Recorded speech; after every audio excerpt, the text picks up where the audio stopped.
The stars stretched endlessly before the massive ship as it moved through the darkness of space. The vessel was so large that calling it a ship seemed wrong. It was more like a floating city, a piece of humanity carved from metal and glass drifting between distant suns.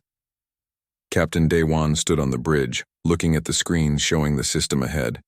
Kepler 442 waited for them, a yellow star with several planets circling it. One of those planets might become humanity's next home. That was why they were here. The bridge was huge, almost as big as a football stadium. Dozens of crew members sat at their stations, watching screens and checking data. The ceiling showed a projection of the space around them, making it feel like they were standing in the void itself. Daewon had been captain of the Eternal Fortress for 6 years now, but he still found himself amazed by the ship sometimes. Lieutenant Jiwoo walked up beside him. She was young for her position, only 32, but she had proven herself in simulations time and again. Her dark hair was pulled back tight, and her uniform was perfect as always. "Captain, we will reach scanning range in 4 hours," she said. "All systems are working normally. The colonization assessment team is ready." Daewon nodded. "Good. Have Dr. Hyun-soo prepare his equipment. I want full planetary surveys of all bodies in the system." "Yes, sir." The Eternal Fortress moved silently through space. It was 18 kilometers long from front to back. Its hull was thick, made of layered metal and ceramic designed to take hits from asteroids and radiation. On its surface, lights glowed from thousands of windows. Inside those windows, people lived their lives. Children went to school. Families ate dinner together. Workers tended gardens under artificial sunlight. 180,000 people called this ship home. It was not just a military vessel. It was a community. There were parks inside and theaters and markets where people traded goods. The ship could support itself for decades without touching a planet. It made its own food, recycled its own water, and even had factories that could build replacement parts. Daewon had grown up on a colony world called New Seoul. He remembered looking up at the sky as a child, wondering if humans were alone in the universe. Everyone wondered that. For 800 years since humanity had first reached the stars, they had found nothing. No aliens, no signals, no ruins, just empty planets and silent stars. Some people found that lonely. Daewon found it peaceful. Humanity could spread and grow without worry. They could take their time, build carefully, make sure every colony was safe and healthy before moving on. Dr. Hyun-soo entered the bridge carrying a data pad. He was older than most of the senior staff, with gray streaking his black hair. He had been studying stars and planets for 40 years. "Captain," he said with a small bow, "I have been reviewing the initial scans. Kepler 442 has 6 planets. The third one is in the habitable zone. It has water and an oxygen atmosphere." "Life?" Daewon asked. "Possibly. Simple life, if anything. We will need closer scans." Dr. Hyun-soo adjusted his glasses. "The interesting thing is that I am picking up artificial signals." The bridge went quiet. Several crew members turned to look. "Artificial?" Daewon kept his voice calm, though his heart had started beating faster. "What kind of signals?" "Radio waves. Very weak, and they are old. Maybe 50 years old, maybe more. They are coming from outside this system, from deeper in the galactic arm." Dr. Hyun-soo looked at his data pad. "The patterns are clearly not natural. Someone made them." Daewon took a slow breath. 800 years of silence, and now this. On his ship. On his watch. "Can you trace where they came from?" he asked, roughly. "The source is maybe 30 light-years from here, in a direction humanity has not explored yet." Lieutenant Jiwoo stepped forward. "Sir, if there are aliens out there, this changes everything. Should we report to Earth Command?" "Not yet," Daewon said. "We do not know what we are dealing with. We picked up old signals, nothing more. Let us complete our mission here first. Gather all the information we can and then report everything at once. No need to cause panic over radio waves that might be decades old." He looked around the bridge at his crew. "But we will be careful. All departments should run extra checks on sensors. I want to know if anything unusual happens, anything at all, and no active scans beyond this system. We watch and listen only." The crew acknowledged his orders and returned to their work. Daewon stood at the center of the bridge thinking. Humanity had built ships like the Eternal Fortress to protect their colonies from any threat they might find in space. Asteroids, solar radiation, rogue planets. They had built strong because the universe was dangerous. There were 12 ships like this one. 12 Titan-class battleships, each one capable of defending an entire star system. They were probably too much, Daewon had always thought. Humanity had never found a threat that needed such power. But the military planners had insisted and the resources were available, so the ships were built. Now perhaps they would meet someone else. The thought filled Daewon with excitement and worry in equal measure. Over the next hours, the Eternal Fortress drew closer to Kepler 442. The crew worked quietly, efficiently. They had done this many times before. Dr. Hyun-soo and his team analyzed every piece of data, looking for patterns in those mysterious signals. Lieutenant Ji-woo coordinated the tactical teams just in case. Engineers checked the ship's systems over and over. In the residential sections of the ship, people went about their normal lives, unaware that anything had changed. A teacher named Ms. Yun-hee taught her class about Earth history. A chef named Kwang Min prepared dinner for 2,000 people in one of the main cafeterias. A young couple, Jin Sol and Minna, walked together in Garden Park 7, holding hands under the artificial trees. This was what humanity had built. Not just weapons and engines, but life itself, carried between the stars. The Eternal Fortress was not just strong, it was home. As the 4th hour approached, Daewon made a decision. Lieutenant Ji-woo, have the crew continue standard operations. We will survey Kepler 442 as planned, but I want listening posts set up.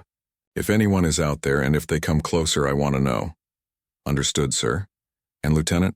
Yes, Captain? When we meet them, we will do it right. With respect. With peace. Daewon looked at the stars projected on the ceiling. Humanity has waited a long time for this moment. We will not waste it, Ji-woo smiled slightly. Yes, sir. The Eternal Fortress moved forward into the unknown, carrying its city and its people, strong and peaceful, ready for whatever waited ahead. Daewon did not know that out in the darkness, others had already noticed them. He did not know that his ship had crossed an invisible line, entering space that was not as empty as it seemed. He did not know that the galaxy was about to learn humanity's name, and that nothing would ever be the same again. For now, he simply watched the stars and waited as humanity had always waited, patient and hopeful that somewhere out there, they were not alone. The Galactic Council Station Theta hung in neutral space, perfectly positioned between two great powers. It was not a beautiful station by most standards. It was functional, efficient, built to purpose rather than art. 500 meters across, shaped like a ring, it housed diplomats and observers from 47 different species. Ambassador Thexus walked through the corridor on 6 legs, his chitinous body clicking softly with each step. He was Velkari, an old race, one of the first to join the Council 3,000 years ago. His compound eyes could see in spectrums other species could not, and right now, those eyes were focused on the datapad he carried. The numbers worried him. In the meeting chamber, other representatives were already gathering. The room was designed to accommodate different biologies. Some sat in chairs, others floated in tanks of liquid. A few hung from the ceiling. All of them looked concerned. Warlord Granvar was already there, his massive reptilian form taking up nearly a quarter of the room. The Tronith were warriors by nature, but even they followed the treaties. They had to. Everyone did. Thexus, Granvar's voice rumbled like distant thunder. You have seen the readings? I have, Thexus replied in Galactic Common, the language all council members used. 9 massive gravity signatures detected in the buffer zone, each one larger than anything we have seen in millennia. A small blue creature named Piptal spoke up from her water tank. Could it be natural? Perhaps a cluster of rogue planets? No, said another voice. This one belonged to observer Ki Young, a young female who had joined the council staff only 2 years ago.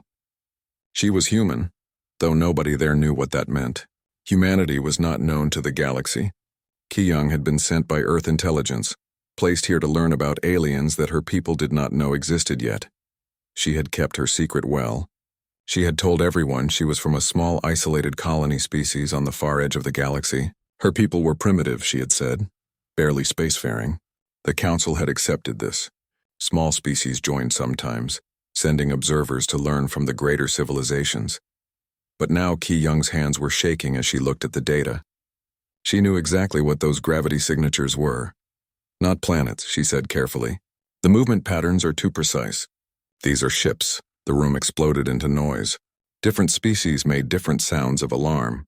Clicks, Roars, whistles, all mixing together in panic. Granvar slammed his tail on the floor and the room went quiet. Ships impossible. The treaties forbid vessels larger than 800 meters. These signatures suggest objects 20 times that size. Which means, Thexus said slowly, either someone has broken the treaties or something ancient has awakened. 3,000 years ago, before the treaties, the galaxy had nearly destroyed itself. The Great Purge War had killed trillions. Entire planets had been burned. Species had gone extinct. The weapons used in that war were so terrible that when it finally ended, every surviving civilization had agreed to limitations. No ship larger than 800 meters.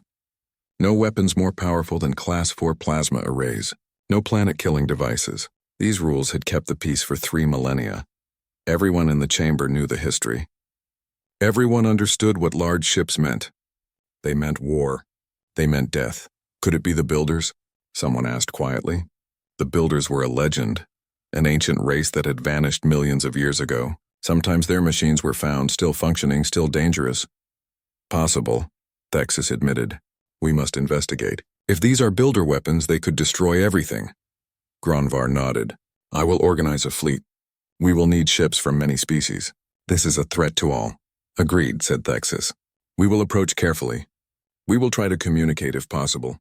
But we must be prepared for anything. Ki-Young sat in her seat, her mind racing. She needed to warn Earth somehow. She needed to tell them that they were about to be discovered. But she could not break her cover, not yet. If she revealed herself now, it might make things worse. She had seen the designs for the Titan-class battleships during her training. She knew they were meant to protect human colonies from potential threats. She knew they were built large because humanity had the resources and had never learned that they should not build large. Humanity had developed faster than light travel on their own. They had expanded into space without knowing the rules. They had no idea that their ships were illegal by galactic law. They had no idea the galaxy even had laws. Over the next day, the Council worked quickly. 23 species contributed ships to the investigation fleet. 200 vessels gathered in neutral space, the largest military force assembled since the treaties were signed. Each ship was built to the legal maximum. 800 meters long, bristling with Class 4 plasma arrays. The fleet commanders were experienced, careful. They knew they might be facing ancient technology beyond their understanding. Ki-Young watched the preparations and felt sick. She knew what would happen. The fleet would find the Eternal Fortress. They would see a single human ship, one of 12, larger than their entire combined fleet. They would think it was a weapon of mass destruction, and the humans, friendly and curious humans who just wanted to explore, would have no idea why these aliens were so terrified. She approached Ambassador Thexus privately. Ambassador, may I come with the fleet? As an observer? Thexus looked at her with his compound eyes. It may be dangerous. I understand. But I want to learn. This is a historic moment, Thexus considered, then clicked his mandibles in agreement. Very well. You will ride on my ship. Stay close to me. The fleet departed 3 days after the initial detection. They traveled in formation. Weapons ready but not charged, sensors at maximum range. They followed the gravity signatures toward the buffer zone, toward the place where no one was supposed to be. As they traveled, Ki-Young learned more. The buffer zone had been empty for as long as anyone remembered. It was the space between the Velkari Empire and the Tronath Federation, neutral ground where neither power could expand. Other species had claimed small areas within it, but mostly it was unexplored. Humanity had been expanding into that space for 200 years, not knowing it had significance. They had found empty systems and claimed them. They had built colonies and infrastructure, and all the while the galaxy had not noticed because the buffer zone was not watched closely, until now. We are approaching the first signature, the ship's captain announced. All ships defensive formation. Prepare for contact. Through the view screen, Ki-Young saw the fleet arrange itself. 200 ships, each one a powerful military vessel, forming a wall of metal and weapons. And then they saw it. The Eternal Fortress appeared on sensors first, then visually. Even though Ki-Young had seen pictures, even though she knew how big it was, seeing it in person took her breath away. It was enormous. The fleet's flagship was 800 meters long, and it looked like a toy next to the human vessel. The eternal fortress stretched across space, city lights glowing on its hull, garden domes visible even from this distance. Around her, the bridge crew made sounds of fear. Thexus went very still, which was how his species showed shock. By the ancient stars, someone whispered, "It is real." Gronvar's voice came over the communication channel, trying to sound calm and failing. "All ships hold position. Do not fire unless fired upon. We are attempting to communicate." Ki-Young closed her eyes. First contact between humanity and the galaxy was happening right now, and it was happening in the worst possible way. The humans thought they were meeting friends. The aliens thought they were facing an ancient doomsday weapon, and she was caught in the middle, unable to help either side without revealing everything. The eternal fortress turned slowly, its running lights coming on, bright and welcoming. To the humans, they were showing peaceful intent. To the aliens, it looked like a weapon powering up. "They are activating systems," someone said in panic. "Energy readings are spiking." "Hold fire," Gronvar ordered. "Hold fire. We do not know what will happen if we provoke them."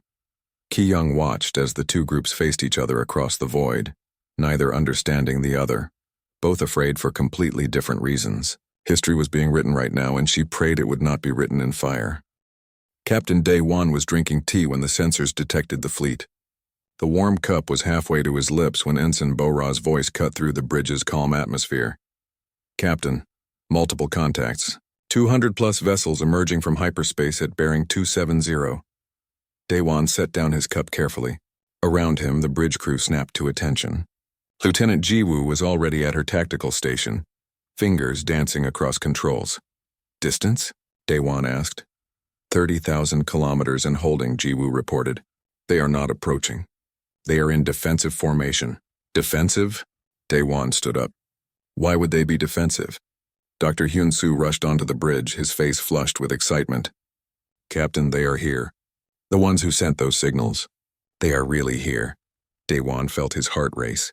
800 years of waiting, and now this moment had arrived. "Ensign Bora, open all communication channels. All frequencies. I want them to hear us." "Yes, sir." Bora's fingers flew across her console. She was nervous, he could see, but she kept her voice steady. "Channels open, Captain. Power down all weapons systems," Day-Wan ordered. "Turn on all exterior lights. I want them to see we are peaceful." Commander Tae-Yang looked up from the weapons station. He was a career military man, older than Day-Wan, with scars on his hands from the colony wars against automated mining drones decades ago. "Sir, with respect, we do not know their intentions. We should keep weapons ready." "We will show them we mean no harm," Day-Wan said firmly. "Power down." "Yes, sir," Tae-Yang said, though his expression showed he disagreed. Throughout the Eternal Fortress, weapon systems went quiet. The massive railgun batteries that lined the hull went dark. The missile tubes sealed. The point defense grid remained active, but only in standby mode. At the same time, lights came on across the ship's 18-kilometer length. Every window, every street lamp, every garden dome illuminated. The Eternal Fortress went from looking like a military vessel to looking like a floating city celebrating a festival. "They are reacting," Jiwoo said, watching her screens. "Their energy readings are fluctuating. I think we surprised them." On the view screen, magnified images showed the alien fleet. The ships were small compared to the Eternal Fortress, but there were so many of them. Different designs, different sizes, clearly from different civilizations. Day-Wan felt wonder fill him. Humanity was not alone. They had never been alone. Ensign Bora, broadcast this message in all languages we have, including mathematical sequences. They will understand something. Bora nodded, hands shaking slightly with excitement. "Ready, sir?" Day-Wan took a breath. First contact, the most important words humanity might ever speak. He had practiced this in his head countless times, but now that the moment was here, his prepared speech felt wrong. He decided to speak from his heart instead. "This is Captain Day-Wan of the human vessel Eternal Fortress.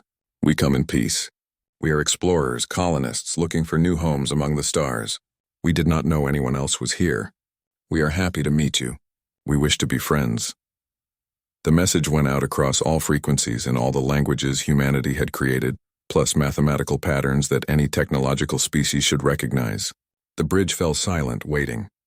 On the alien flagship, Ambassador Thexus listened to the transmission through his translator. The device struggled with the unfamiliar language, but eventually produced meaning. He turned to Warlord Granvar. They claim to be peaceful explorers, Thexus said. They say they did not know we were here. Psychological warfare, Granvar growled. They try to make us lower our guard. Look at that ship. It is a fortress. A weapon. But they powered down their systems, the ship's captain said. We are reading minimal energy signatures from their weapons. What weapons? Another officer asked. I am reading thousands of weapon ports across that vessel. Thousands. If they are all powered down, what must they be like when active? On the Eternal Fortress, Dr. Hyun-Soo was analyzing the alien ships with his instruments. Captain, their technology is fascinating. Very efficient, very compact. Their largest ships are about 800 meters. The energy signatures suggest plasma-based weapons, fusion reactors, quantum communication systems. They are very advanced. Not as advanced as us, Jiwoo asked. Different, Dr. Hyun-Soo corrected. They have focused on miniaturization and efficiency. We have focused on scale and redundancy. Different approaches to the same problems. A response came through finally. The voice was translated by the ship's computer, sounding mechanical but understandable. This is Ambassador Thexus of the Velkari Empire, speaking for the Galactic Council Emergency Fleet. We received your message. We wish to understand your purpose here. You are in the buffer zone between major powers. Your vessel is in violation of the Treaty of Eternal Peace, which limits ship construction. Daewon looked at his crew in confusion. Treaty? What treaty? Dr. Hyun-Soo shook his head. We have no records of any galactic treaties. We have been alone. Ensign Bora respond. Tell them we know nothing of any treaty. Tell them we are new here. Bora sent the message. The wait for response felt like hours but was only minutes. They say they do not know of the treaties, Thexus told the fleet commanders. They claim to be new. Impossible, Granvar said. No species reaches this level of technology without encountering others. They must be lying. Or, Thexus said slowly, they developed in isolation. It has happened before, though rarely. A species in a distant part of the galaxy, surrounded by empty space. Then they are dangerous through ignorance, Granvar replied. They have built weapons they do not understand the implications of. Back on the Eternal Fortress, Daewon made a decision. We will invite them aboard. They can see our ship, meet our people, understand we are not a threat. Sir, Commander Tae-Yang said, that could be dangerous. We do not know their biology, their diseases, their intentions. We have medical facilities that can handle anything, Daewon said, and we must show trust if we want trust in return. Ensign Bora sent an invitation. A small delegation can come aboard. We will give them a tour. The message was sent. On the alien fleet, debate erupted. Some wanted to refuse. Some wanted to flee. But Ambassador Thexus, who had lived a long life and seen many strange things, felt curious. This ship, this Eternal Fortress, did not act like a weapon. It acted like a home. I will go, Thexus announced, along with a small team. If they wanted to destroy us, they could have done so already. I believe their words may be truthful. I will send soldiers with you, Granvar said. For protection. No, Thexus replied. We will go as diplomats, not warriors. If we show fear, they will not trust us. In the end, a shuttle left the alien fleet carrying Ambassador Thexus, Observer Ki Young, and 3 other diplomats from different species. As it approached the Eternal Fortress, Ki Young looked at the massive ship and felt pride mixed with worry. This was humanity's achievement, built with hope and strength. But would the galaxy see it that way? The shuttle entered a docking bay that could have held 100 ships their size. They stepped out onto a deck so large they could barely see the far walls. Waiting for them was Captain Daewon and an honor guard of human soldiers in ceremonial uniforms, carrying no weapons. Daewon stepped forward and bowed deeply, a gesture of respect in human culture. Welcome to the Eternal Fortress. Welcome to humanity's home among the stars. We are honored to meet you. Thexus looked at this human, trying to read his expression. The face was alien, but the eyes seemed genuine. We accept your welcome, Captain Daewon. We have many questions. And we have many answers, Daewon smiled. Please come. Let me show you what we have built. As the diplomatic party followed the humans deeper into the ship, Ki Young stayed quiet. She walked between 2 worlds now, unable to speak for either. She could only watch and hope that understanding would come before fear turned to violence. The humans led them through corridors where children played and families walked. They passed gardens growing food, schools teaching students, markets selling goods.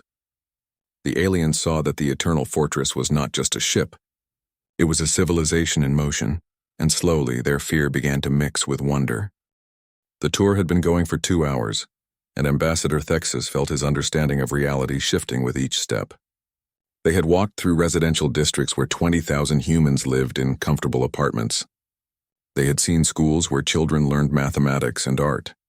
They had visited a hospital with medical equipment that made galactic standard technology look primitive.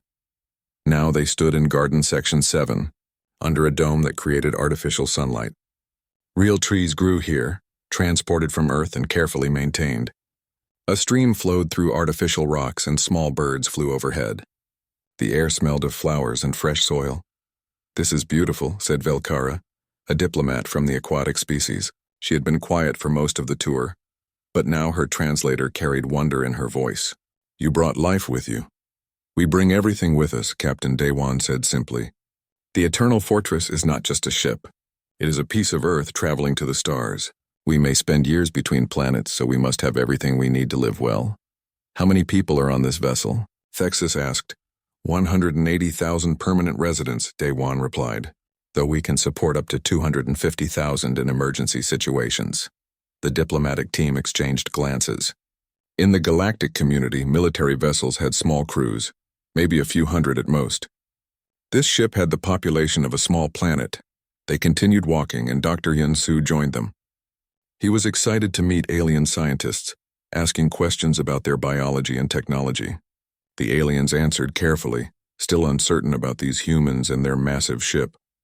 "Doctor," Thexus asked, "your captain said you did not know about galactic civilization. How is this possible? How did you develop this technology alone?" Dr. Hyun-Soo adjusted his glasses. "We wondered if we were alone for a long time. 800 years ago, we developed faster than light travel. We have been exploring ever since, finding empty systems, building colonies. We have 47 colony worlds now." 47? Velkara's translator crackled with surprise. "In 800 years? We could have built more," Dr. Hyun-Soo said, "but we are careful. We want each colony to be stable and safe before we move on." Thexus felt something cold in his chest. 47 colonies. If they had built ships like this one for each colony, humanity had a fleet larger than most galactic empires. They reached an engineering section where massive reactors hummed with power. Engineer Sang-mi was there, a cheerful woman who loved talking about her work. She did not notice the growing concern on the aliens' faces. "These are our fusion reactors," she explained happily. "We have 12 primary reactors, each one producing enough power for a major city. And we have 80 backup reactors in case of emergency." 12 primary reactors? Thexus repeated. "On one ship?" "Of course," Sang-mi said. "The Eternal Fortress needs a lot of power. The weapons systems alone require 3 reactors when fully active." "Weapons systems," Granvar's representative, a Tronath soldier named Krath, spoke for the first time. "How many weapons does this ship have?" Sang-mi thought for a moment. "Well, there are 4,000 point defense railguns covering the hull. Those are for shooting down missiles and small threats. Then we have 200 heavy railgun batteries for ship-to-ship combat. 80 missile tubes, each holding 10 missiles. 4 plasma lance emitters, though we rarely use those because they drain too much power. And the main spinal weapon, which we have never fired outside of testing." The aliens stood in silence. 4,000 point defense weapons. On their ships, they had maybe 20 point defense systems total. Each point defense railgun, Sang-mi continued, not noticing their reaction, can fire a projectile at about 3% of light speed. The heavy railguns are slower but more powerful. They can punch through most asteroids in one shot. Krath did quick calculations in his head. A single human point defense railgun had more firepower than the main battery on his people's cruisers. This ship had 4,000 of them. "You said this ship is for colony defense," Thexus said slowly. "How many ships like this does humanity have?" "Oh, there are 12 Titan-class battleships," Sang-mi said cheerfully. "One for each of our most important colony regions. My brother serves on the Eternal Promise. It is scheduled to launch next year, so there will be 13 soon." The aliens looked at each other. Observer Ki Young, who had been silent throughout the tour, closed her eyes. The truth was out now. Humanity had not just built one massive ship. They had built a fleet of them. Daewon noticed the aliens seemed troubled. "Is something wrong?" Ambassador Thexus chose his words carefully. Captain, in galactic civilization there are treaties, rules that all species follow. These rules were created after a terrible war 3,000 years ago. One rule is that no ship can be larger than 800 meters. Your ship is much larger. We did not know, Day-One said. We have never met anyone before. We built our ships based on what we needed, not on rules we did not know existed. Why such large ships? Thexus asked. Why not many small ships instead? Dr. Hyunsu answered this time. Resources are not a problem for humanity. We can mine asteroids, harvest gas giants, build large structures easily. It made sense to build big ships that could defend themselves and support crews for long periods. Small ships would require more supply lines, more risk to crew members. So you built big because you could, Thexus said. Yes, Day-One replied simply. Is this a problem? Krath laughed, a harsh sound. A problem? Your point defense systems could destroy our entire fleet. Your ship is a mobile fortress that breaks every treaty in the galaxy. And you ask if it is a problem? Day-One's expression grew serious. We are not a threat. We have no interest in war. We are explorers and builders. Words, Krath said. Your ship speaks a different truth. Lieutenant Jiwoo stepped forward. She had been following the tour from a distance, but now she moved between the captain and the angry alien. Our ship is a home. Yes, it has weapons, but it also has schools and hospitals and gardens. We did not build it to threaten anyone. We built it because space is dangerous and we needed to protect our families. Your weapons are more powerful than anything we have seen in millennia, Thexus said quietly. Do you understand what this means? If humanity wanted to conquer the galaxy, you could. We could not stop you. The bridge where this conversation was now taking place via communication fell silent. Day-One looked at his crew, then back at the aliens. We do not want to conquer anything, he said firmly. We want to live, to grow, to explore. If our ships frighten you, we apologize. We did not build them to frighten anyone. But they do frighten us, Thexus said. They terrify us, Ki-Young finally spoke, her voice soft. Perhaps both sides need to understand each other better. Humanity developed without knowing the galaxy's history. The galaxy sees humanity's ships without understanding their purpose. Everyone looked at her. She continued carefully. Fear comes from misunderstanding.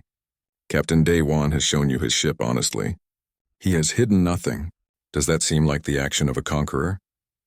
Thexus considered this. The human captain had indeed been open, almost naively so. He had shown them military secrets without hesitation. He had invited potential enemies into his ship without fear. Either he was incredibly foolish or he genuinely meant what he said about peace. You make a fair point, observer, Thexus said. But the Galactic Council will need more than words. They will need proof that humanity is not a threat. What kind of proof? Day-One asked. I do not know yet, Thexus admitted, but I will speak for you when I return. I will tell them what I have seen here, that your ship, while powerful, is also a home, that you have been honest with us. Thank you, Day-One said. As the diplomatic party prepared to return to their fleet, Sang-Mi gave them data chips containing basic information about human technology. The aliens accepted these gifts with trembling hands, understanding that what they held could change galactic civilization forever. Ambassador Thexus paused before leaving. Captain, I must ask, if you have 12 ships like this and each can fight entire fleets, why have you not expanded more? Why only 47 colonies? Day-One smiled. Because we are not in a hurry. We have all the time in the universe. We would rather build slowly and build well than rush and make mistakes. Thexus realized then that humanity's greatest strength was not their weapons or their ships. It was their patience, their willingness to wait, to grow carefully. They had the power to take anything they wanted, but they chose to wait. That was somehow more frightening than the weapons themselves. The news spread across the galaxy at the speed of light. Within days, every major civilization knew about humanity. Ambassador Thexus had sent his report to the Galactic Council, but information that important could not be contained. Someone always talked, someone always leaked. On the Velkari homeworld, crowds gathered in public spaces to watch news feeds showing images of the Eternal Fortress. The ship looked impossible, like something from ancient myths. Parents held their children close, wondering if war was coming. The Tronath military went to high alert. Warlord Granvar called for a full mobilization of their fleet. If these humans were hostile, the Tronath would fight, even if victory seemed impossible. Other species reacted differently.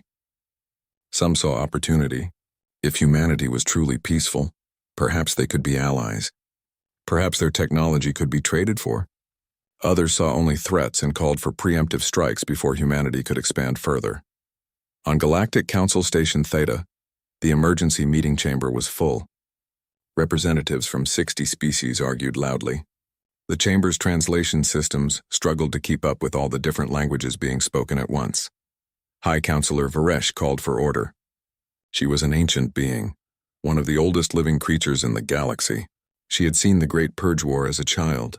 She remembered what happened when species built weapons without thinking about consequences. Order. Her voice carried authority that silenced the room. We will speak one at a time. Ambassador Thexus, your report was disturbing. Tell the council what you learned. Thexus stood, his chitinous body clicking nervously. Honored council, I have walked inside the human ship.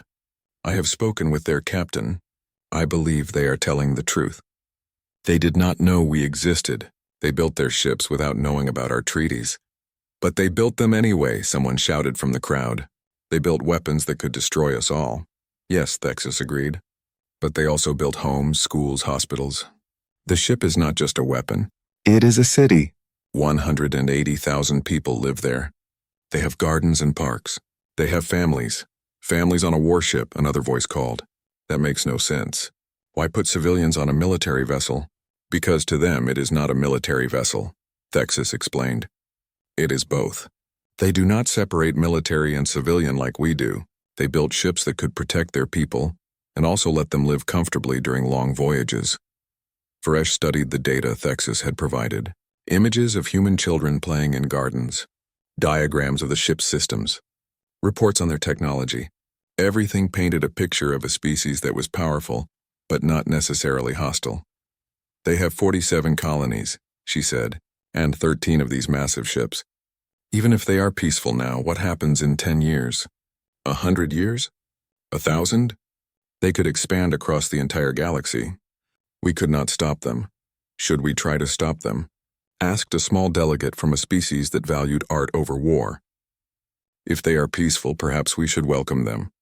And if they are lying? Granvar's voice boomed through the communication system. He was not present physically, but his image appeared on a display. If this is a strategy to make us lower our defenses, we should strike now while we still can. The chamber erupted in argument again. Varesh let it continue for a moment, then called for silence once more. We need more information. We need to meet with humanity's leaders, not just one ship captain. We need to understand their intentions. Observer Ki-Young stood from her seat in the back. Her heart was pounding. This was the moment. She had to reveal herself now or never. Honored council, her voice was small compared to the others, but it carried. I can help with that. The chamber turned to look at her. She was young, insignificant in the eyes of most representatives. Why would an observer from a primitive species have anything useful to say? I am not from a small colony species, Ki-Young said, her voice growing stronger. I am human. I was sent here 2 years ago to observe galactic civilization and report back to Earth. My people wanted to learn about the galaxy before revealing themselves, but now that time is here. Silence fell across the chamber, then chaos. Voices shouted accusations. How dare she deceive the council? This was a violation of trust. This proved humans were schemers and liars. Varesh raised her hand and gradually the noise faded. Observer Ki-Young, you have broken our trust by hiding your identity. Why should we listen to anything you say now? Because I am the bridge between your worlds, Ki-Young replied. I have lived among you for 2 years. I have learned your ways, your fears, your hopes, and I know my own people. I know they are not the monsters you fear. Let me contact Earth. Let me arrange a proper meeting. Give humanity a chance to explain themselves before you decide they are enemies. We should arrest her, someone called out. She is a spy. I am a spy, Ki-Young admitted. But I am a spy who wants peace. If I wanted to harm you, I would have sent all your secrets back to Earth already. I did not. I sent only basic information about galactic civilization so my people would know they were not alone. Varesh studied the young human female. There was courage in her eyes and honesty. Very well. Contact your leaders. Arrange a meeting. But it must happen quickly before fear turns to violence. Across the galaxy in human space, the government on Earth was having its own emergency meetings. They had received Ki-Young's first warning message days ago. Now they were scrambling to respond. Premier Junho sat in the council chamber with his advisors. He was an old man, wise and careful, chosen to lead humanity's government because of his steady hand, but he had never expected to face anything like this. "We have been discovered," he said. "The question is, what do we do now?" "We should prepare for war," said General Huan Jun, the military commander. "If they fear us, they may attack. We should bring all Titan-class battleships to high alert." "No," said Counselor Yuna, the Minister of Science. "That will only make things worse. We should show peace. We should offer to share our technology to help them." "They have been watching us," said Minister Jae-sung, who oversaw intelligence. "This Ki-young has been reporting to them for 2 years. What did she tell them? What do they know about us?" "We will ask her," Premier Junho decided. "But first, we must respond to the Galactic Council's invitation. We must meet with them. Admiral Subin, prepare a diplomatic fleet." Admiral Subin was a stern woman who had commanded human space forces for 20 years. "How many ships, Premier?" 5 Titan-class battleships, Junho said. "We will show strength, but also peace. We will go in force so they know we cannot be threatened, but we will go with open hands." 5 battleships will terrify them," Counselor Yuna objected. "Good," Junho replied. "Let them be afraid, but let them also see that we do not use that fear against them. We will show that humanity is strong enough to be gentle." The diplomatic fleet departed 3 days later. 5 massive ships, each one a city in space, traveling together toward the Galactic Council station. Word spread ahead of them and panic followed. Markets crashed across the galaxy. Some species began evacuating planets near human territory. Religious groups declared it the end times. Military forces mobilized. And on one small station in neutral space, observer Ki-young waited with Ambassador Thexus, watching the sensors as the human fleet approached. "They are coming," Thexus said quietly. 5 of them. "They come in peace," Ki-young said, hoping she was right. 5 planet killers, and you call it peace," Thexus replied. But there was no anger in his voice, only resignation. "Your people do not do anything small, do they?" "No," Ki-young admitted. "We do not." The human fleet arrived and took position near the station. They powered down their weapons just as Captain Daewon had done. They turned on their lights, showing the cities on their hulls. They broadcast messages of peace and friendship, but everyone who saw them could not help but think the same thing. 5 ships that could destroy the combined military forces of the entire galaxy, and the humans acted like they were bringing gifts to a festival. Perhaps, Thexus thought, they were, or perhaps humanity simply did not understand how powerful they were. He was not sure which possibility was more frightening. Premier Junho's face appeared on communication screens across the station. He was old, grandfatherly, with kind eyes. He spoke slowly, carefully. "Honored representatives of the Galactic Council, I am Premier Junho of Earth. We are honored to meet you. We apologize for any fear our appearance has caused. We did not know we were breaking your rules. We did not know you existed, but now we do, and we wish to be friends. Let us talk. Let us learn from each other. The galaxy is big enough for all of us." Simple words, honest words, but delivered from a fleet that could burn worlds. The galaxy held its breath and waited to see what would happen next. 3 weeks had passed since the first official meeting between humanity and the Galactic Council. The initial fear had not disappeared, but it had begun to mix with curiosity. Now, on the Eternal Fortress, a proper cultural exchange was taking place. Lieutenant Jiwoo walked through the temporary diplomatic quarter that had been set up for alien visitors. 50 different species had sent representatives to learn about humanity. The corridor had been modified to accommodate different biologies. Some sections had lower gravity. Others had different atmospheric compositions. It was crowded and chaotic and wonderful. She stopped at a viewing window where a group of Velkari scholars were studying human agricultural techniques. Specialist Haewon was giving them a tour of Garden Section 12. "This is a vertical farm," Haewon explained, gesturing to the massive structure. "We can grow enough food for 10,000 people in a space smaller than a city block. Multiple levels, each one optimized for different crops." The Velkari scholars clicked their mandibles in amazement. Their translators conveyed excitement. "How is this possible? The energy requirements must be enormous." "Not really," Haewon said cheerfully. "We use fusion reactors, so energy is cheap. It makes more sense to grow food efficiently than to worry about power costs." Plus, this way we control everything. Temperature, humidity, soil composition. We get perfect crops every time. One of the scholars, an old Velkari named Thren, studied the data pad HFY had given him. He made calculations in his head, then looked up in shock. This technology could feed billions. You could end hunger on most planets. I guess so, HFY said, not quite understanding why he seemed so amazed. We ended hunger on Earth 300 years ago. Everyone has enough food now. The Velkari scholars looked at each other. In the galactic community, many worlds still struggled with hunger. Resources were limited.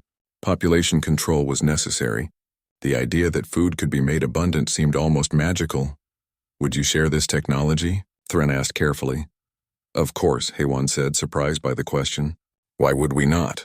Dr. Hyunsu has been giving away blueprints to anyone who asks. He says knowledge should be free.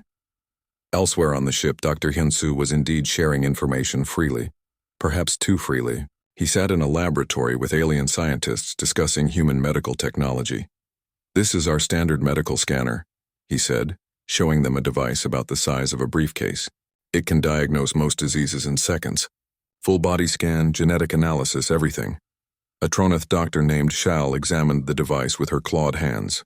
The processing power required for this should need a computer the size of a building. How is it so small? Quantum processors, Dr. Hyunsu said. We have been using them for about a century now. Very efficient, very powerful. This one scanner has more computing power than most planetary data centers. Shal sat down heavily. In the Galactic Council, quantum computers were strictly controlled. They were considered strategic technology, used only for military purposes and government operations. The idea that humans had them in every medical scanner was beyond understanding. Doctor, she said carefully, do you realize what you are showing us? These technologies are restricted in most civilizations. They are military secrets. Dr. Hyunsu looked confused. Why, they are just tools. We use them to help people. Why would we keep that secret? Because knowledge is power, Shal replied. Because whoever controls the best technology controls resources and influence. That seems selfish, Dr. Hyunsu said bluntly. If we have something that can help people, we should share it. Keeping it secret just means more people suffer. Shal had no response to that. Human philosophy was different from anything she had encountered. They had overwhelming power, but they acted like they did not. They had technology that could make them rich and dominant, but they gave it away freely. In the recreation areas, young human officer Dongjun was playing a virtual reality game with several alien visitors. The game was a simple racing simulation, but the aliens were struggling with the interface.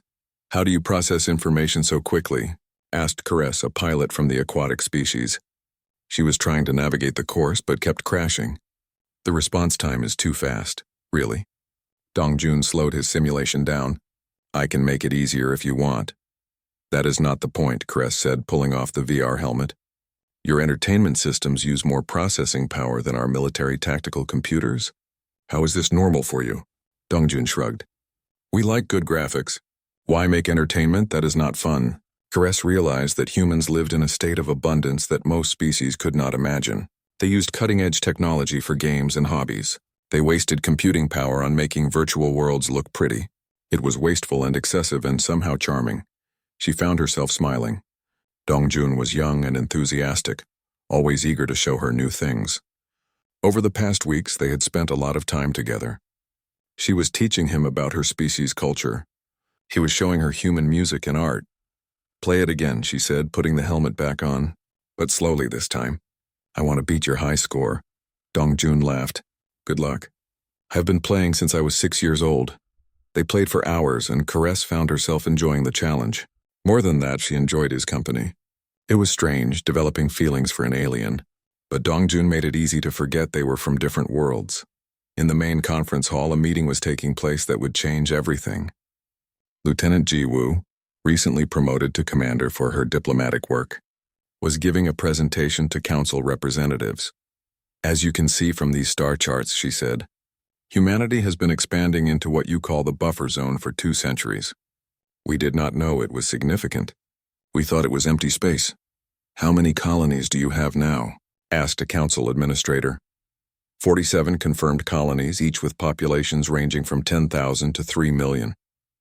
Total human population across all worlds is approximately 12 billion, the council members whispered among themselves. 12 billion humans, all of them living in a civilization that had never known scarcity, all of them protected by ships that could destroy fleets. Commander Jiwoo, Ambassador Thexis spoke. Your earlier officer mentioned that humans ended hunger 3 centuries ago. How is your economy structured? In the galactic community, most systems are based on resource scarcity. Trade is built on who has what resources. We have a post-scarcity economy, Jiwoo explained. We can manufacture almost anything we need. We mine asteroids for raw materials. We have fusion power for energy. We can grow food efficiently. Basic needs are guaranteed for everyone. People work because they want to, not because they have to. And what do they work for if not resources? Thexis asked, genuinely curious. Purpose, achievement, to build something beautiful or useful. To explore and discover, Jiwoo smiled. Humans need to feel like we are contributing to something bigger than ourselves. So we work, we create, we push forward. Not for money or resources, but because it makes us feel alive. In the back of the room, observer Ki Young watched the aliens' reactions. Some looked envious. Some looked skeptical. Some looked afraid. Humanity's abundance was perhaps more threatening than their weapons.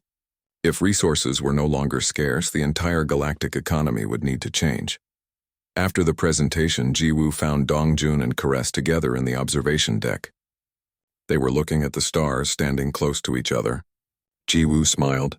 Love between species had not been something humanity expected, but it was happening anyway.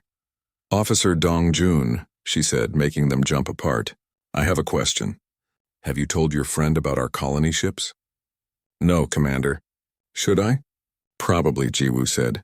She turned to Cress. We have been building colony ships larger than the Titan-class battleships.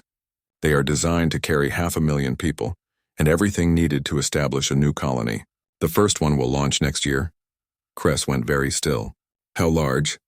30 kilometers long, Jiwoo said casually. They are not military ships, just transport and construction vessels. Not military ships, Caress repeated. Just 30-kilometer vessels carrying 500,000 people. Yes. Jiwoo did not understand why this was surprising. Cress looked at Dongjun. Your people are going to change everything, are you not? The galaxy will never be the same. Is that bad? Dongjun asked nervously. I do not know yet, Cress admitted. But it is definitely going to be interesting. That evening, news reached the Eternal Fortress that caused immediate concern. A coalition of extremist groups had formed, calling themselves the Pure Galaxy Movement. They declared that humanity was a threat that must be eliminated. They were gathering ships, recruiting soldiers, planning an attack. Captain Daewon called an emergency meeting. Commander Jiwoo, Commander Tae-yang, Dr. Hyun-soo, and several other senior officers gathered in the conference room. We are receiving threats, Daewon said. Multiple groups are calling for war against humanity. They say we are too dangerous to exist. Then we should return home, suggested one officer. Leave galactic space and let them calm down. No, Jiwoo said firmly. If we run, it confirms their fears. We must stay and prove we are not a threat. What if they attack? Commander Tae-yang asked. Do we defend ourselves? We defend only, Daewon decided. We do not fire first. The warning came at 300 hours ship time. Captain Daewon was in his quarters when the alert sounded. He dressed quickly and rushed to the bridge, arriving to find his senior staff already assembled. Lieutenant Commander Tae-yang stood at the tactical station, his face grim. Status, Daewon ordered as he took his command chair. 800 vessels approaching from multiple vectors, Tae-yang reported. They are broadcasting identification signals from various extremist factions. The Pure Galaxy Movement Coalition. They are charging weapons and accelerating toward attack range. 800 ships, Dr. Hyun-soo said quietly from his science station. They have assembled a fleet larger than anything seen since the Great Purge War. Commander Jiwoo pulled up tactical displays. Their largest vessels are cruisers, about 600 meters. Standard galactic military configurations, plasma weapons, missile systems. They are coordinating their attack vectors to hit us from all sides simultaneously. Have they issued demands? Daewon asked. Yes, sir, said Ensign Bora from communications. They demand we power down our ship and surrender for dismantling. They say humanity must be stopped before we conquer the galaxy. They give us 10 minutes to comply. Daewon stood walking to the main view screen. The attacking fleet was visible now, hundreds of points of light growing brighter as they approached. Somewhere out there, thousands of aliens thought they were defending their civilization. They thought they were heroes. Observer Ki Young warned us this might happen, Jiwoo said. She said the extremists were gathering forces. Did she warn the Galactic Council? Daewon asked. Yes, but they did not believe it would happen this quickly. Council peacekeeping forces are 3 days away. We do not have 3 days. Daewon returned to his chair. Commander Tae-yang, status of our defensive systems? All point defense systems are operational. Railgun batteries are charged. Missile tubes are loaded. Shields are at maximum. We are ready. Tae-yang looked at his captain. Sir, I must tell you again. We should fire first. Eliminate the threat before they can attack. No, Daewon said firmly. We will not be the ones who start this fight. We came in peace. If they want war, let history record that they fired first. Sir, 800 ships can do nothing to us, Daewon interrupted. You know this. I know this. But the galaxy is watching. We must show restraint. We must show that humanity will not be the aggressor.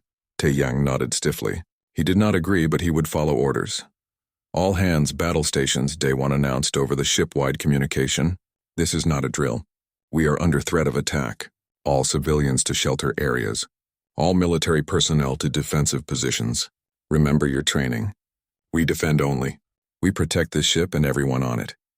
Throughout the massive vessel, 180,000 people moved to prepared positions. Families gathered in reinforced sections. Military crew manned their stations. Medical teams prepared emergency facilities. Everyone had practiced this. Everyone knew what to do. On the hangar deck, pilot Yan Wu climbed into her fighter. She was young, only 25, but she had logged thousands of flight hours. Around her, 300 other fighters were launching, their engines lighting up the darkness. Phoenix Squadron, this is Phoenix Leader, she said into her communication system. Stay tight. Defensive pattern Delta. Protect the ship. Disable enemy vessels when possible, but protect yourselves first. Her squadron acknowledged. They were good pilots, well trained. Their fighters were small, each one about the size of a galactic shuttle, but they were fast and heavily armed. In human military doctrine, fighters were not just scouts. They were legitimate weapons platforms. The enemy fleet opened fire at maximum range. Missiles streaked through space, thousands of them. Bright trails against the darkness. Plasma bolts followed. Brilliant blue energy that could melt through armor. On the Eternal Fortress bridge, Tae-yang watched the incoming fire. Point defense engaging. The ship's 4,000 railguns opened fire. The sound inside the ship was like continuous thunder. Projectiles launched at 3% of light speed, creating a wall of metal between the Eternal Fortress and the incoming missiles. The effect was immediate and absolute. Missiles exploded by the hundreds, their warheads detonating in brilliant flashes that lit up space like fireworks. Plasma bolts splashed against the ship's shields, dispersing harmlessly. The Eternal Fortress had shields designed to withstand solar radiation and asteroid impacts. Military weapons were nothing in comparison. Enemy fire neutralized, Tae-yang reported. 0 damage to hull or systems. They are closing range, Jiwoo said. They are attempting to overwhelm our defenses with numbers. Daewon watched the tactical display. The enemy fleet was spreading out, trying to attack from multiple angles at once. It was a good strategy against a normal target. Against the Eternal Fortress, it was suicide. Target their engines only, he ordered. Disable their ships. Do not destroy unless absolutely necessary. Yes, sir. Tae-yang's fingers moved across his controls. Heavy railguns engaging. Selective fire protocols. The Eternal Fortress had 200 heavy railgun batteries. Each battery consisted of multiple guns that could fire independently. Tae-yang assigned targets, prioritizing the largest enemy vessels. Computers calculated firing solutions in microseconds. The heavy railguns fired. The projectiles were larger than those used by point defense, moving at 5% of light speed. They struck with the force of nuclear weapons but concentrated into tiny impact points. Engine sections exploded. Power systems went dark. In 14 seconds, 300 enemy ships went dead in space, crippled but intact. The remaining ships continued their attack. They were brave, Daewon had to admit. Foolish but brave. They saw their comrades disabled and kept coming anyway. Launch fighters, he ordered. Have them screen the approach vectors. Disable any ship that gets within critical range. Yanwu received the order and felt her heart race. This was real combat, not a simulation. Phoenix Squadron, Attack Pattern Beta, Target Engines and Weapon Systems. Disable only. The fighters accelerated into battle. Each one was armed with small railguns and missiles, weapons that seemed tiny but were devastating by galactic standards. Yanwu targeted a cruiser that was firing on the Eternal Fortress. Her fighter's computer locked on, and she fired a single missile. The missile struck the cruiser's main engine assembly. The explosion was controlled, designed to disable rather than destroy. The enemy ship went dark, drifting helplessly. Around her squadron performed similar actions. 300 fighters against 500 enemy ships, and the fighters were winning. Each human fighter was more powerful than the galactic standard for corvettes. The enemy had never faced anything like them. On one enemy flagship, the commander watched his fleet being systematically dismantled and felt despair. They had brought 800 ships. They had planned for months. They had believed their numbers would overwhelm the human vessel, but numbers meant nothing against this level of technology. His ships were being disabled faster than he could adjust tactics. His allies were drifting helpless in space, and the human ship had not even used its main weapons yet. "Retreat," he ordered. "All ships retreat." We cannot win this, but it was too late for many. Over half his fleet was already disabled. The ships that could still move began to flee, jumping to hyperspace as quickly as possible. The human fighters pursued some but let most go, following their orders to disable rather than destroy. Within 20 minutes, the battle was over. The Eternal Fortress floated in space, surrounded by disabled enemy vessels. Not a single enemy ship had been destroyed, not a single alien killed. The humans had fought perfectly, using exactly the minimum force necessary. "Status?" Taewon asked. "All enemy vessels disabled or retreating," Taeyang reported. "We took no damage. No casualties. 347 enemy ships are drifting. They have life support but no engines or weapons. Send medical teams," Taewon ordered immediately. "Check every ship. Rescue any wounded. Bring them aboard for treatment." "Sir," Taeyang said, "these people just tried to kill us, and now they need help." Taewon replied, "That is what we do. That is what makes us human." Over the next hours, human rescue teams went from ship to ship. They found thousands of wounded aliens, victims of explosive decompression and system failures. Human medics treated everyone, enemy and ally alike, with the same care. Alien warriors who had come to destroy humanity found themselves in human medical bays, being saved by human doctors. It was humiliating and confusing and somehow moving. The humans showed no anger, no revenge. They just worked, saving lives efficiently and professionally. The leader of the extremist fleet, Warlord Zathran, was brought aboard the Eternal Fortress. He had been injured when his ship was disabled, burns covering much of his body. Human doctors worked on him for hours, using technology he had never imagined existed. When he woke, Captain Taewon was sitting beside his medical bed. The human looked tired but not angry. "Why?" Zathran asked in Galactic Common. "Why save us? We tried to destroy you." "Because you are alive," Taewon said simply. "Because you have families who would miss you. Because we are not monsters." "We thought you were," Zathran admitted. "We thought you would conquer us all. We only want to live peacefully," Taewon said. "We only want to—" 1 year had passed since the battle. 1 year since humanity had shown the galaxy what they were truly capable of. The universe had changed in that time, transformed by the presence of a species that refused to follow the old rules. The new Galactic Council station hung in space, massive and beautiful. It was not built in the old utilitarian style. This station was 3 kilometers across, a joint project between humanity and 40 other species. Gardens grew inside it. Art decorated its halls. It was a statement that the galaxy had moved beyond mere survival into something better. Ambassador Jiwoo walked through the diplomatic quarter, greeting representatives from dozens of worlds. She had been promoted from her military position to become Earth's primary representative to the Council. At 33, she was young for such a role, but she had proven herself during the crisis. The galaxy trusted her. She wore formal diplomatic robes rather than a military uniform now, though she still moved with a soldier's precision. Today was important. Today, the new galactic treaties would be signed. Ambassador Jiwoo, Ambassador Thexus greeted her in the main chamber. His translator carried warmth now, not the fear it had held a year ago. Are your people ready? We are, Jiwoo confirmed. Premier Junho will be here by hologram for the signing. The main chamber was full. Representatives from 112 species filled the seats, more than had ever gathered before. Humanity's presence had convinced isolated species to join the council. If the humans were here, they reasoned, perhaps galactic civilization was worth joining after all. High Counselor Varesh called the session to order. She was ancient, had seen so much, but even she seemed excited today. We gather to sign the new Treaty of Unity.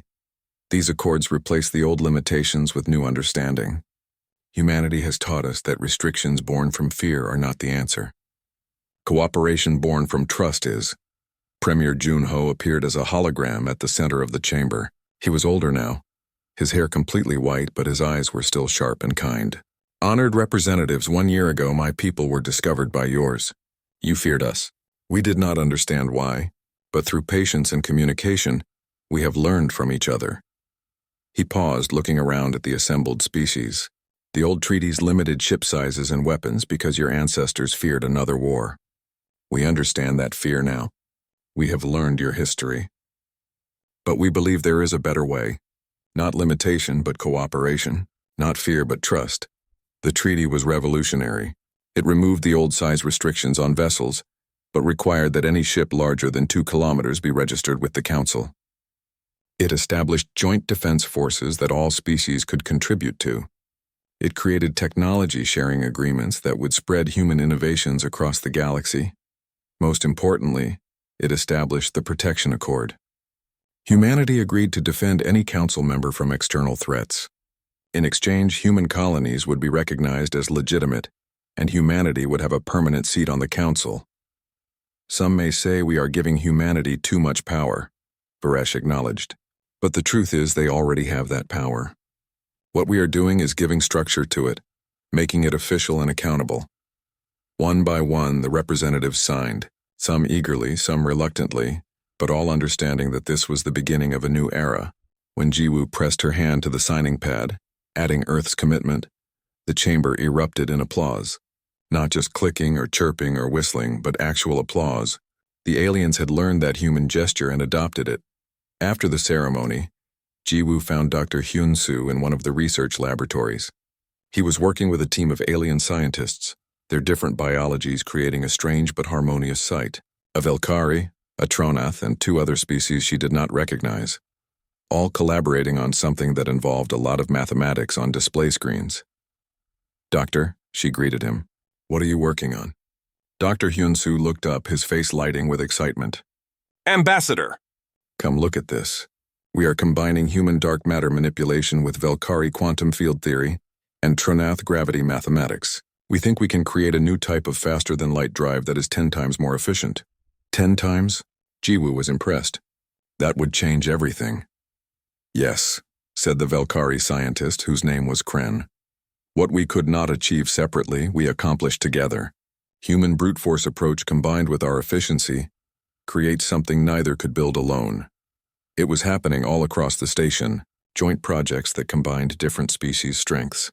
Human abundance meeting alien precision. Human optimism challenging alien caution. Both sides learning, both sides growing. In the residential section, Dongjun and Caress were preparing for their wedding. It would be the first official union between a human and an alien, and it had created enormous interest across the galaxy. Their ceremony would blend traditions from both species, creating something entirely new. Caress wore garments from her aquatic world, shimmering fabrics that reflected light like water. Dongjun wore a traditional Korean hanbok, modified slightly to accommodate the ceremony's requirements. They stood together, nervous and happy, while both their families watched via hologram. I never imagined this when I met you, Caress said softly. I thought you were the enemy. I never imagined this either, Dongjun admitted. I thought we were alone in the universe. Now I am marrying someone from another world. It is like a dream. The ceremony was performed by both a human official and an alien one. Words spoken in 2 languages, promises made that transcended species. When they joined hands, the crowd watching erupted in celebration. Another barrier had fallen. Another bridge had been built. Captain Daewon attended the wedding, no longer commanding the Eternal Fortress. He had retired 6 months ago, choosing to stay at the council station as an advisor. He was writing a book about first contact, about the mistakes and triumphs of that initial meeting. He had titled it "We Came in Peace" because that simple truth needed to be remembered. He watched the young couple and smiled. This was what humanity had wanted all along. Not conquest, not domination, just connection. Just the chance to not be alone anymore. Observer Ki Young, now officially titled as Cultural Liaison Officer, found him after the ceremony.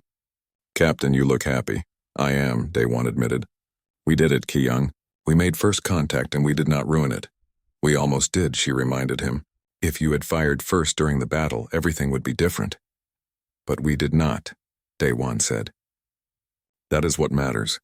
We chose mercy over vengeance. We chose patience over fear." Ki Young nodded. "I have been training new liaison officers. Humans who will go live with alien species, and aliens who will live with humans. We are building understanding from the ground up." "That is good work," Day One said. "The most important work, maybe. Weapons can destroy, but only understanding can build." In the station's observation deck, Ambassador Thexus and Warlord Gronvar stood together, looking out at space. The Eternal Fortress floated nearby, permanently stationed at the council station now, a symbol and a promise. "I was wrong about them," Gronvar admitted. His translator carried something that might have been shame. "I thought they were conquerors. I thought we needed to strike first." "We were all wrong," Thexus replied. "We judged them by our own history, our own fears. We did not understand that a species could be powerful and peaceful at the same time." "They changed everything," Gronvar said. "The economy, politics, military doctrine, everything. The galaxy will never be the same." "No," Thexus agreed. "But is it worse?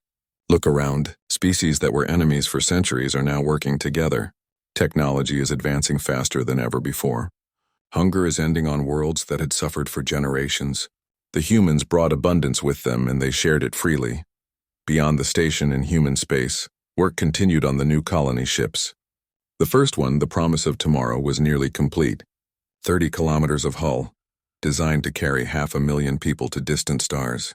But this ship would not be crewed only by humans. Volunteers from 20 different species had signed up to join the mission, wanting to be part of humanity's expansion, wanting to build something together. In Earth orbit, the newest Titan-class battleship was under construction, but this one was different. The Eternal Promise was being built with input from alien engineers, combining technologies from across the galaxy. It would be the most advanced ship ever created, and it would be crewed by multiple species working together. Premier Jun Ho announced the ship's purpose in a broadcast across the galaxy. The Eternal Promise will not just defend human space. It will be humanity's gift to the Council. A ship that belongs to all of us, crewed by all of us, protecting all of us. We are stronger together than we ever could be apart. The broadcast ended with footage of the ship under construction. Thousands of workers from dozens of species building something magnificent together. Human welders worked beside Velkari engineers. Tronoth structural specialists collaborated with human architects. It was chaos and beauty and hope all mixed together. 5 years later, the galactic community faced its first real test. Long-range sensors detected something approaching from beyond known space. Ships, hundreds of them, from a civilization that had never made contact before. They were no